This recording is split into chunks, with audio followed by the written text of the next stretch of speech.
انت تعرفي بقى ان الحلويات التحفة دي انا عملتها بشوية مية وشوية دقيق بس. اظن ان انت عندك مية ودقيق في البيت، مش هطلب منك بقى لا سمنة ولا زبدة ولا حتى ان انت تحطي دقيق سميد ولا اي حاجة ولا بيض. يعني البيض نفسه مش هنحطه في الحلويات بتاعتنا. شايفين ما شاء الله طالعة تحفة. انت متخيلة بقى ان دي بشوية مية وشوية دقيق بس؟ شايفين ما شاء الله شاربة الشربات ازاي ولون ذهبي وطعمه، مش عايزة اقول لكم ان طعمها بجد تحفة يا بنات. حاجة اقتصادية، من الحلويات الاقتصادية السهلة السريعة اللي هتعمليها كده وانت مغمضة. ولو انت كمان لسه بتبتدي ان انت تعملي حلويات بجد تكون سهلة قوي بالنسبة لك. ما تنسوش يا بنات تدعموني بلايك وشير مع اصحابكم وتشتركوا في القناة لو انتوا لسه مش مشتركين. وتعالوا نسمي ونصلي على رسول الله عليه افضل الصلاة والسلام. اول حاجة كده معايا الشربات بتاعنا، ولازم لما بنعمل حلويات شرقية لازم نعمل الشربات بتاعها الاول. بحط هنا كوبايتين من السكر، والكوباية دي اللي هي المج اللي في كل بيت. ببتدي احط عليها كوبايه وربع من الميه، بحط كوبايه وربع من الميه على كوبايتين من السكر، واحط هنا رشه من الفانيليا، وعندي هنا رشه من الملح الليمون. ما كانش عندي يعني النص ليمونه، فانت لو عندك نص ليمونه حطي، كان عندي ملح ليمون كده حطيت بس ذره منه. هبتدي بقى ان انا احط كله مع بعضه بالطريقه دي، وهبتدي بقى ان انا ارفعه على النار. مجرد ان انت رفعتي على النار والحله بتاعتك سخنت، بتبتدي بقى ان انت عشان ما يسكرش معاكي تبتدي ان انت تقلبي كويس جدا، وعشان برضو السكر ده ما يعني في القعر الحله كده ما يبتديش ان هو يكرمل معاكي، لازم تقلبيه كويس جدا وتبتدي ان انت تجيبي الحروف بتاعته علشان برضو ما تسكرش معاكي بعد كده. بصوا، انتم ملاحظين كده ان انا بدوب كويس جدا السكر في الميه، وبعد كده بجيب لما يغلي كده ببتدي ان انا انزل الحروف كويس جدا، وبعد ما يغلي ببتدي ان انا اسيبه هنا 7 دقايق، وابتدي بقى ان انا اطفي عليه علشان برضو ما يسكرش معاكي. حاجة مهمة ان انتي على طول وهو كده تفضيه في يعني في طبق تاني، علشان خاطر الحروف بتاعته دي ساعات بيبقى عليها سكر كده ممكن يسكر معاكي تاني. لا، فضيه وسيبيه بقى يبرد معاكي، يعني هيبقى ناجح معاكي وعمره ما هيسكر معاكي تاني. ماشي على الخطوات دي ان شاء الله يطلع معاكي حلو. بس كده، وابتدي بقى ان انا اسيبه يبرد، وابتدي بقى انا عشان نعمل العجينه بتاعت الحلويات بتاعتنا بنجيب هنا طاسه، وهبتدي ان انا احط كوبايتين من الميه، والميه قصدي الكوبايه دي اللي عايرنا بيها السكر. وهبتدي احط هنا ربع كوبايه من الزيت، يعني معلقتين كده من الزيت. تمام كده، معلقتين معالق الاكل كده من الزيت، او ربع كوبايه من الكوبايه اللي انتوا شايفينها دي زيت. وهبتدي ان انا احط هنا رشه من الملح، رشه بسيطه خالص من الملح.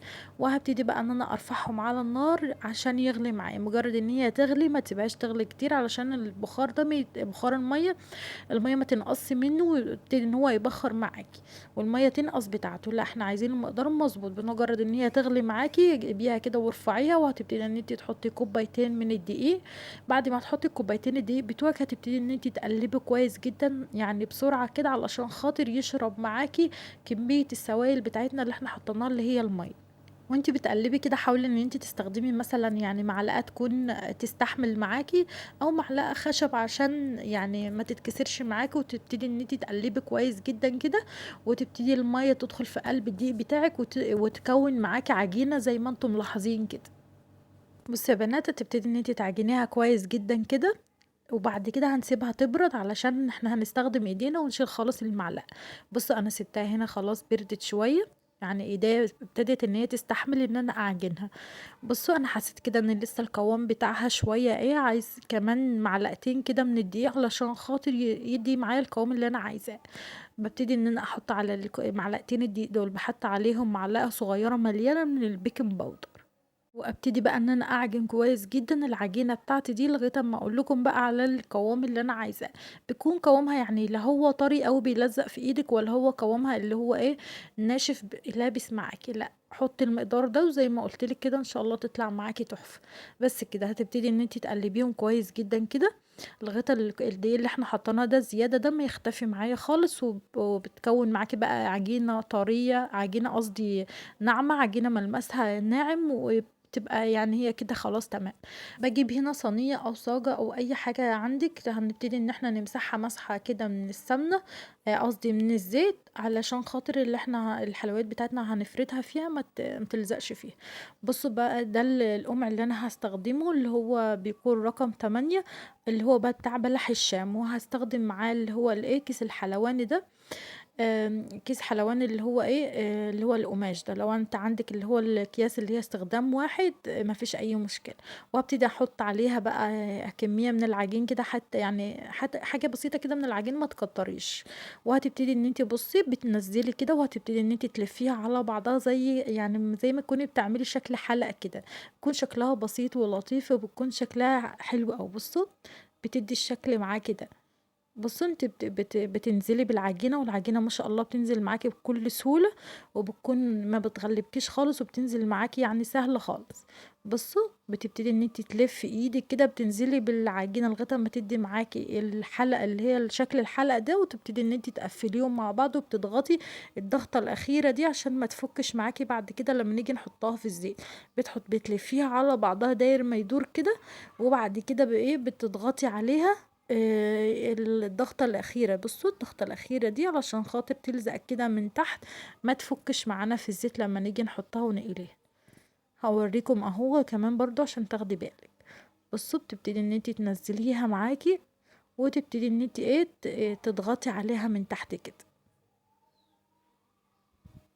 بصوا سهلة وبسيطة، وعايزة اقول لك ان هي من الحلويات الاقتصادية اللي انت لو عايزة نفسك كده تقومي تعملي حاجة حلوة، ولو حتى جايلك ضيوف وعايزة تعملي اي حاجة حلوة، عايزة اقول لكم ان هي حاجة موفرة. وعندك يعني اظن ان احنا عندنا كلنا شوية مية وشوية دقيق في البيت، هتقومي على طول تعمليهم، وشوية السكر اللي هتعمليهم شربات، وعايزة اقول لك هتاكلي احلى بجد، احلى حلويات هتاكليها. بصوا خلاص بعد ما خلصنا الكمية بتاعتنا كده، انا خلصتها كلها في الصاجة، وهبتدي بقى ان انا ايه هنا احط الزيت بتاعي. الزيت بتاعي هنا بيكون يعني زيت يعني غزير شوية، ما يكونش زيت بسيط لا. وبرضو ما فيش مشكلة، احنا هنستخدم الزيت ده بيكون نضيف ما فيهوش اي حاجة، عشان الحلوة بتاعتنا لا فيها بيض ولا فيها اي حاجة يعني يعني تخلي الزيت بتاعنا يكون غامق او في اي حاجة او في زفارة او كده. بس كده عايزه اقول لكم مرحله القلي دي بقى مرحله مهمه. هتبتدي ان انت الزيت بتاعك يكون سخن، تمام كده، ما يكونش بارد. لو نزلتي الحلوه بتاعتك دي على زيت بارد هتبتدي ان هي تفتح معاكي وتفتح في قلب الزيت. لا الزيت بيكون سخن، وهتبتدي ان انت تنزلي بالحلوه بتاعتك، يعني ما تنزليش بكميه كبيره، يعني على قد الطاسه بس، ما تنزليش بكميه كبيره. وهتبتدي بعد انت هنا معليتي النار على على الحلوه بتاعتك وقلبتيها الوشين، هتبتدي ان انت تهدي شويه بقى علشان تاخد النار اللون الحلو اللي انتوا شايفينه ده. في الاول بتكون نار عاليه، وبعد كده هدي علشان خاطر تاخد اللون الحلو ده، وتبتدي على طول على الشربات كده وهو بارد على طول كده. بعد ما برد معانا بنبتدي بقى ان احنا ننزل هنا بالحلوة بتاعتنا الحلوة دي. بعد ما يعني على طول تشيليها من الزيت تحطيها في الشربات. بصوا هنا الزيت سخن اهو زي ما انتم ملاحظين، انا بنزل بيها. خدي بالك، وخدي بالك برضو ما تزوديش عليها في السوا في الزيت ان هي تتحمر معاكي، علشان القلب بتاعها ما ينشفش ويكون مجلد من جوه. لا احنا عايزين فيها قلب كده عشان يكون طعمها حلو وتشرب معاكي الشربات. تمام كده، بمجرد ان هي تاخد اللون من فوق ومن تحت قلبيها، وبعد كده هدي عليها شوية واديها اللون الحلو الذهبي. ما تطوليش عليها وما تغمقهاش، عشان خاطر زي ما قلت لك كده يبقى فيها قلب من جوه وتكون طعمها حلو. عايزه اقول لك احنا اصلا مسويين العجينه في الميه السخنه، يعني اصلا العجينه من جوه بتكون مستويه. تمام كده بصوا ببتدي ان انا اقلبها، وببتدي بقى ان انا هدي عليها شويه النار، وبعد كده بتاخد اللون الحلو، وبخلص كل الكمية وبتطلع بالجمال اللي انتوا شايفينه ده. بجد من احلى الحلويات السهلة السريعة البسيطة الاقتصادية اللي هتاخد معاكي ثواني في عمايلها. يعني مجرد ان انتي بصي خلاص عملتي العجينة بتاعتك وفردتيها، تبتدي ان انتي تقليها. بجد تحفة يا بنات، تحفة تحفة تحفة، من اسهل الحلويات اللي ممكن تعمليها. بصوا تعالوا اوريكم بقى القلب بتاعها والحلاوة بتاعتها، وازاي ان هي شاربة الشربات. في معلومة عايزة اقولها لكم، ما تزوديش عليها في الشربات قوي على طول، يعني مجرد بس يعني شوية كده من فوق ومن تحت تقلبيها في الشربات وطلعيها، عشان هي من الحاجات اللي هي بتشرب الشربات على يعني مسامها واسعة، وبتشرب كمية شربات كبيرة. يعني ما تطوليش عليها في الشربات. بصوا الشربات شربها ازاي، مش مكتومة وهشة ومن جوه. عايزة اقول لكم طعمها خطير، جربوها عشان هتدعولي عليها بجد. من الحلويات السهلة البسيطة اللي ممكن تعمليها كده وانت مغمضة عينيكي. بصوا الحلاوة، بصوا الجمال، وبصوا اللون بتاعها عامل ازاي. زي ما قلت لك خدي بالك من التسوية، علشان بجد دي الاهم حاجة اللي هتطلع معاكي الحلويات بتاعتنا ناجحة من اول مرة تعمليها فيها. بصوا عاملة ازاي. هنا بقى بصوا انا هنا زودت عليها في السوا شويه في اللي انا فتحتها معاكم دي، كان القلب قرب ان هو ينشف معايا، ما انا عايزه اقول لكم ما تزوديش عليها ان هو القلب معاكي ينشف، لا انا عايزاه يبقى من جوه لونه ابيض كده وفاتح، وزي اللي انا هفتحها معاكم دي تاني، ان هي تيجي تاكلي لوحدها كده يكون طعمها حلو، ما تكونش كلها ناشفه من بره ومن جوه، لا انا عايزاها تبقى من بره ناشفه ومن جوه تبقى طريه شويه، بصوا زي دي كده.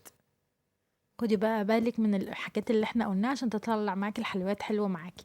بس كده، يا رب يكون عجبكم الفيديو، بتمنى يا بنات تشيروه مع اصحابكم وتشتركوا في القناة لو انتم مش مشتركين، وفعلوا زر الجرس. وعايزة اقول لكم ان شاء الله اشوفكم على خير، وبستنى كل التعليقات بتاعتكم عشان بجد بتفرحني وبتحفزني ان انا انزل لكم فيديوهات تانية. وبتمنى يا بنات ان انتوا كده تحطوا اللايكات حلوة بتاعتكم عشان ترفع الفيديو، وان شاء الله اشوفكم على خير في فيديو تاني جديد، واقول لكم السلام عليكم ورحمة الله.